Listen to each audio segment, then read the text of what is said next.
Para mim parece ilógico um Deus de amor todo-poderoso, onisciente e tal, que faz essa confusão toda no mundo. Alguns ateus vão falar, tem não sei quantas mil contradições. Eles não conseguem apontar onde estão essas contradições. Existe hoje 2 grandes biblistas que eram muito crentes e hoje são ateus, né? Então, um do Velho Testamento, que é um italiano chamado Mauro Biglino, ele foi contratado pelo Vaticano para traduzir 29 livros, né? E pediram para ele fazer a tradução mais fiel possível. E quando ele terminou de traduzir, ele escreveu um livro chamado A Bíblia Não é um Livro Sagrado. Né? E aí ele vai falar de uma série de coisas onde as traduções normais estão erradas e tal. Hoje, inclusive, ele anda com segurança. Tem um segundo biblista chamado Abraham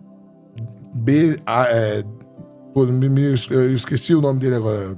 Ele escreveu um livro, O que Jesus Disse e O que Jesus Não Disse. Ele era um protestante fanatíssimo e ele foi estudar as línguas mortas, idiomas mortos, para fazer uma tradução da Bíblia. E aí hoje ele fala assim, olha só, existem quase 6 mil fragmentos de cópias do Novo Testamento. É o maior biblista vivo hoje, Abraham P. Herman, acho que chama. Que Jesus Disse e o que Jesus Não Disse, chama o livro dele. É um livro muito legal.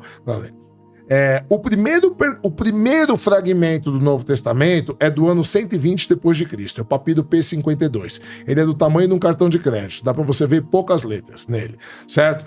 Até cópias completas do Evangelho. Ou seja, a gente só tem cópias das cópias das cópias das cópias. O primeiro Evangelho, teoricamente, começou a ser escrito no ano 70 da Era Cristã, da Era Comum, certo? Ou seja, nenhum dos escritores do Evangelho foi contemporâneo de Jesus. Isso arqueologicamente, isso é ponto pacífico na academia, certo? Ok. O que acontece? Já está cadastrado nesses pergaminhos que a gente tem, desde pequenos até cópias completas, 5.760 divergências entre eles. E aí tem um outro problema, um problema seríssimo. Por exemplo, eu vou dar um exemplo de uma passagem do Evangelho muito famosa. Quando Jesus é crucificado, diz a Bíblia que ele estava crucificado com 2 outros ladrões, certo? E aí um começa a tirar sarro de Jesus. Ué, você não é o rei dos judeus? Você não é o filho de Deus, né? Sai daí, né? Salva-te a ti mesmo. Aí o outro olha para ele e fala, meu, você é idiota, a gente merece estar aqui, esse cara não fez nada. Aí ele vira para Jesus e fala, Senhor, lembra-te de mim quando estiveres no teu reino, certo? Beleza. Hoje existem no mundo, só de doutrinas cristãs, sem contar outras religiões, 3.880 denominações cristãs, certo? Que pensam, que têm crenças, interpretações diferentes sobre o cristianismo. 3.880, certo? Beleza. Algumas denominações, como é o caso da católica, que é a mais comum, você morreu, sua alma vai para o céu, certo? Ou vai para o purgatório, ou seja, mas você morreu, sua alma ascende. Outras denominações, que são menores, como é o caso das Testemunhas de Jeová e algumas outras, acreditam que você morre, você fica na memória de Deus e você vai ser ressuscitado para viver num paraíso aqui na Terra, que Deus vai intervir depois do Armagedon e da grande tribulação, ele vai interferir nos assuntos da Terra e essas pessoas serão ressuscitadas, segundo Apocalipse 21:4, né? E a morte deixará de existir, até porque Romanos diz, né? Paulo diz em Romanos 3:23 que o salário pago pelo pecado é a morte. Então, mesmo biblicamente, o conceito de inferno não tem lógica, né? Embora exista indícios de outras coisas. Então existem vários tipos de contradições, mesmo dentro do conceito bíblico, certo? Então, o que me levou também a descrer? Quando você vai fazer a tradução, por exemplo, um tradutor católico, ele diz assim, quando o malfeitor fala para Jesus, lembra-te de mim quando estiveres no teu reino, Jesus vira para ele e fala assim, deveras eu te digo, vírgula. E aí o tradutor católico coloca a vírgula antes do hoje. Deveras eu te digo, vírgula. Hoje estarás comigo no paraíso, certo? Ou seja, daqui a pouco a gente vai morrer, estamos lá em cima, eu tô te prometendo paraíso, beleza?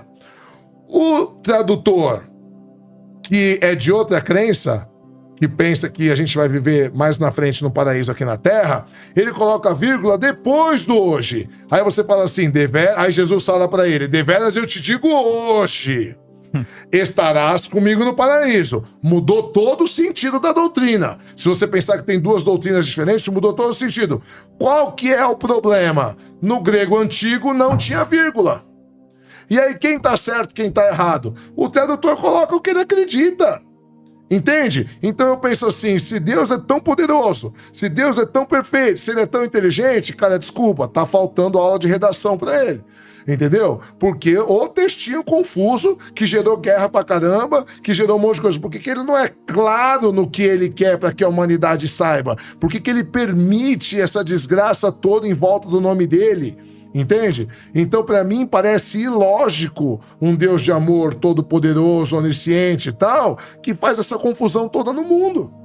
Pra mim, vale mais, olha, é mais válido os deuses gregos, porque para os gregos, o ser humano foi criado por Epimeteu e os animais por Prometeu para divertir os deuses. E os deuses gregos gostavam de putaria, gostavam de guerra, gostavam de morte. Então, se você olhar pro mundo lá fora hoje, como diz Epicuro, né? Cara, faz mais sentido os deuses gregos do que o Deus cristão. Um Deus todo amor, um Deus todo poderoso e um Deus onisciente, que vê uma criança sendo estuprada e não faz nada. Entende? Então, a incerteza da veracidade da Bíblia e os grandes biblistas, os grandes tradutores que eram crentes e depois que estudaram os originais passaram a ser ateus porque eles disseram ser insustentável essas traduções, você pode ter alterado o que for, são coisas que me levaram a descrer, entende? Então não foi fruto de uma mágoa, a gente fala assim, o que aconteceu na sua vida que você tem raiva? Eu não tenho zero raiva de Deus, tanto que eu incentivo as pessoas que precisam de Deus continuar, mas os meus estudos, as minhas deliberações lógicas me levaram de que é ilógico crer num Deus onde a gente não tem certeza se a Bíblia é o que é, né? A gente não tem certeza do que ele quer, porque a gente vê sofrimento e desgraça o tempo inteiro, e eu não consigo enxergar um Deus de amor que espera uma criança ser estuprada para lá na frente condenar um estuprador se ele poderia ter evitado, entende? Então essas são coisas que me levaram a descrer. Bom, é o seguinte... Na mitologia grega, existem várias teogonias. Muda a genealogia dos deuses gregos, Sim. Mudam várias lendas. Então, Ovídio fala uma coisa, Hesíodo fala outra. Homero fala outra. Exatamente. Agora, no que tange aos evangelhos, alguns ateus vão falar, tem não sei quantas mil contradições.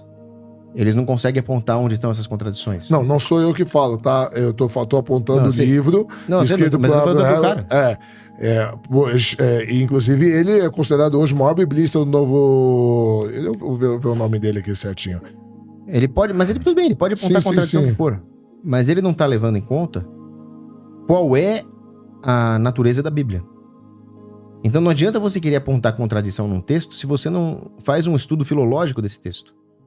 Então eu poderia, por exemplo, pegar o Kant e apontar várias contradições do Kant. E pode até ser, e até tem.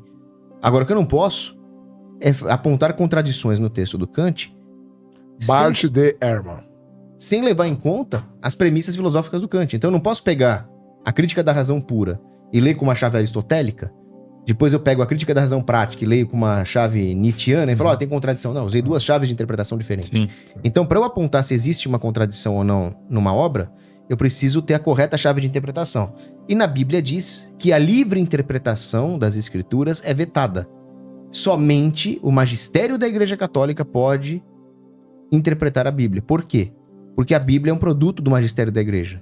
Nós temos os 3 fundamentos da verdade cristã, são a tradição, o magistério e as Escrituras. A tradição foi a vida de Jesus em meio aos apóstolos. Eles testemunharam, eles morreram pela verdade cristã. O único dos apóstolos que não morreu de morte matada foi João Evangelista, que morreu de velhice na ilha de Patmos. Todo mundo deu a vida pela verdade que eles viram, e os historiadores não cristãos, Plínio, Joséfo, todos eles atestam que houve ali um fenômeno de um homem que ressuscitou e que fez com que as pessoas o seguissem.